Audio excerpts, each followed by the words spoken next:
할렐루야. 오늘 말씀은 히브리서 7장입니다. 지극히 높으신 하나님의 제사장이라는 주제로 말씀을 전하겠습니다. 유대인들이 자랑스럽게 생각하는 시조 아브라함은 믿음의 조상이란 호칭을 얻었습니다. 그렇지만 유대인들은 믿음이 주는 축복보다는 혈통과 전통, 그리고 율법의 외적 형식에 더 집착을 했었죠. 그러다 보니 믿음의 본질로 깊이 들어가기 어려웠고, 그런 것으로 인해 믿음에 문제가 생기고 말았습니다. 특별히 유대인 크리스천들은 유대교와 로마로부터 멀티 공격을 받았기 때문입니다. 이런 어려움 속에 있는 자들을 위해 히브리서 저자는 확실한 믿음을 강조하려 했습니다. 그것이 바로 탁월하신 예수 그리스도였죠. 유대인들이 특별하다고 생각했던 천사, 제사장, 안식, 모세, 아론, 아브라함 등등을 초대한 이유이기도 합니다. 이들이 비록 탁월한 삶을 살았다고 하더라도 탁월하신 그리스도와는 비교될 수가 없음을 강조한 것입니다. 그럼 탁월함에서 왜 그렇게 큰 차이가 날까요? 그것을 이해시키기 위해 등장시킨 분이 멜기세덱입니다. 5장부터 등장한 멜기세덱은 아브라함과 최초의 대제사장 아론을 능가하는 분임을 말씀을 했죠. 6장 20절에서도 그리로 앞서가신 예수께서 멜기세덱의 반차를 따라 영원히 대제사장이 되어 우리를 위하여 들어가셨느니라고 했습니다.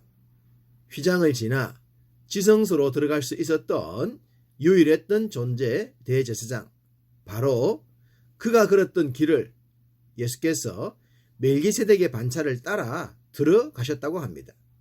아론은 레위지파 반차를 따라 들어갔는데 말입니다.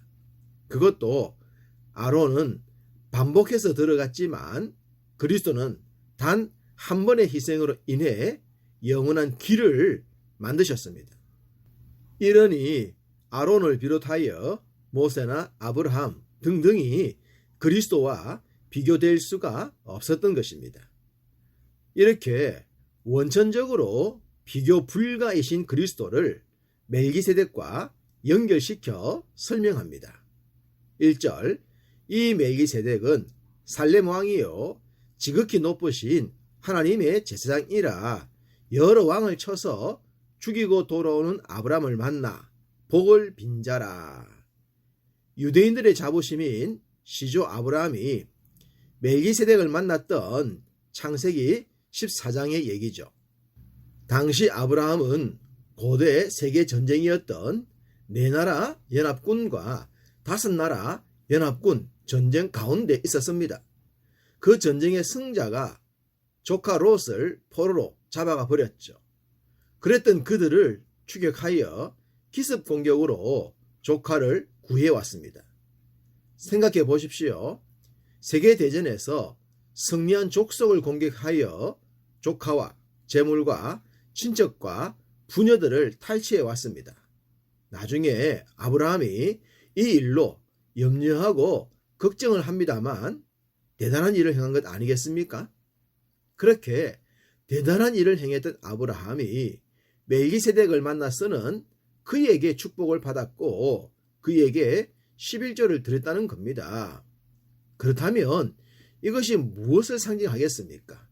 세계대전에서 승리한 족속들보다도 그들을 공격했던 아브라함보다도 멜기세덱은 더 탁월하다는 것이죠. 그리고 그 멜기세덱의 반차로 그리스도가 오셨으니 그리스도가 얼마나 탁월하시냐, 바로 그 얘기를 하고 있지 않겠습니까? 이렇게 얘기하면, 아니 그러면 레위지파가 아닌 멜기세덱의 반차라는 것이 뭡니까? 라는 질문이 나올 수 있겠죠. 그런 질문에 답을 하시듯 멜기세덱은 아버지도 없고 어머니도 없고 족보도 없고 시작한 날도 없고 생명의 끝도 없어 하나님의 아들과 닮아서 항상 제사장으로 있느니라 라고 한 것입니다. 이게 무슨 말이겠습니까? 한마디로 알파와 오메가 되시며 스스로 계신 분이라고 말씀하신 하나님이시지 않겠습니까? 당연히 삼위일체 되신 하나님을 말씀합니다. 예수 그리스도는 비록 인간의 몸을 입으셨지만 그는 근본 하나님이셨고 승천하셔서 하나님과 함께 계시며 재림지로 다시 오실 하나님이시라는 겁니다. 그런 분과 사람을 비교할 수는 없는 것이겠죠. 히브리서 기자는 이런 예수를 우리가 믿고 있으니 로마라는 강력한 세상 앞에 굴복당할 이유가 없다는 겁니다. 히브리서는 당시 고난받는 유대인 크리스천들을 위해 기록했습니다. 복음 때문에 받는 고난이 무겁더라도 우리 믿음의 핵심인 예수 그리스도를 바르게 알미 필요했기 때문입니다. 지금 이 시대를 살아가는 모든 성도들에게도 동일하죠. 혹시라도 유대인으로서 오해했던 부분이 있을까 해서 그것들을 이해시키고 있는 것입니다. 그래야만 복음에 대해 더 큰 확신을 할 수 있기 때문이죠.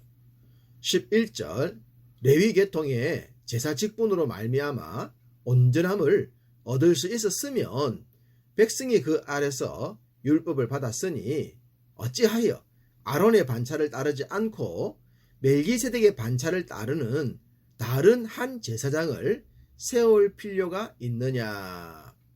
만약 레위지파 제사장을 통해 대속이 완벽하게 해결되었더라면 굳이 멜기세덱의 반차를 따른 제사장이 필요하지 않았다는 말입니다. 당연히 그렇죠.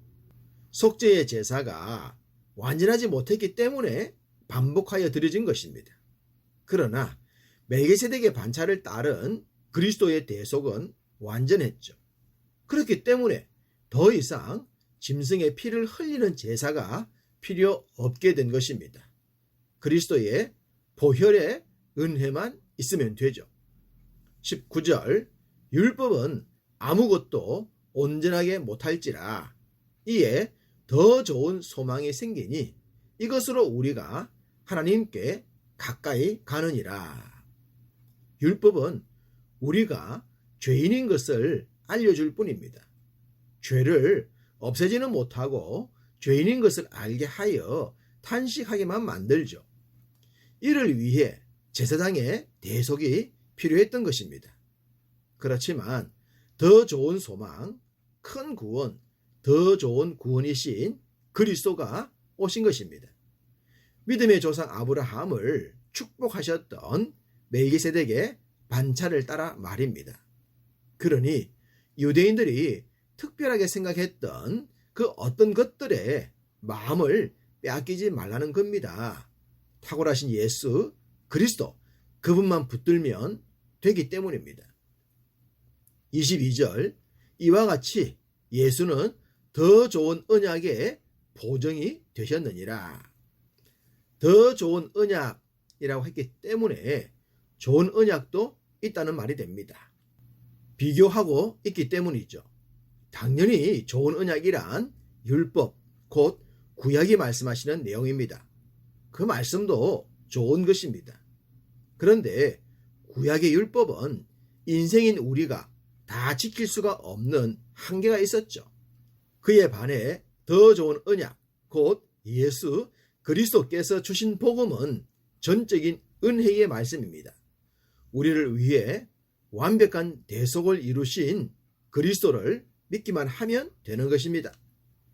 좋은 것과 더 좋은 것 중에서 선택을 하라면 당연히 더 좋은 것을 선택해야 하지 않겠습니까? 25절 그러므로 자기를 힘입어 하나님께 나아가는 자들을 온전히 구원하실 수 있으니 이는 그가 항상 살아 계셔서 그들을 위하여 간구하심이라. 온전한 구원, 항상 살아 계셔서 도와주시는 은혜를 붙들어야 합니다. 로마와 같은 강력한 세상 것들 앞에서도 말입니다. 26절, 이러한 대제사장은 우리에게 합당하니 거룩하고 악이 없고 더러움이 없고 죄인에게서 떠나 계시고 하늘보다 높이 되시니라. 당시 세계를 지배했던 로마는 거룩한 민족도 아니었고 악이나 더러움이 없는 민족이 아니었습니다. 같은 존재인 사람의 피를 흘려 제국을 만들었기 때문입니다. 그러나 그리스도는 자신의 피를 흘려 평화를 이루셨습니다. 그분에겐 악도 없고 더러움도 없으며 죄인과 다른 분입니다. 당연히 그분을 믿고 따르면 우리도 그러한 반열에 오르게 되는 것입니다.